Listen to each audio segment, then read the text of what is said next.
I'm gonna give you a little bit of bonus content. In our video about troubleshooting video systems, it was a fairly traditional video system.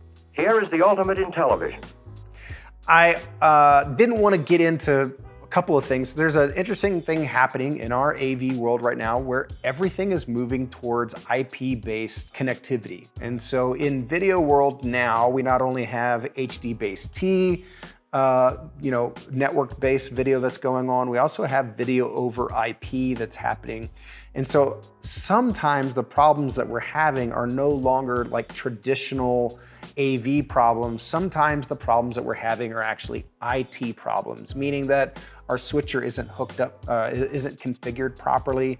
There's a lot about jumbo frames and making sure that you get into multicasting, and I don't want to get into those details, but the point is that you might find out that when you have a TV that's got an issue and you pop it off the wall, there's a box connected to it and there's an RJ45 going into that, and then that RJ45 is going off to a network switch, and you might have a whole slew of new problems that I didn't talk about in our Troubleshooting 101 video.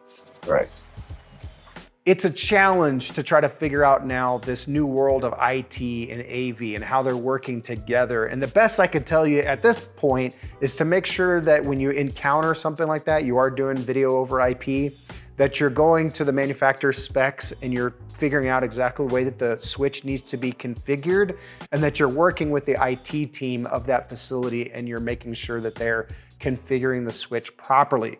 If you don't know a lot about IT, send them the specs and tell them, hey, it's on your network. I need you to help me figure it out. If it's your network, you might want to find somebody who knows something about IT. Hello, IT. Have you tried turning it off and on again? All right, that's the best I got for you.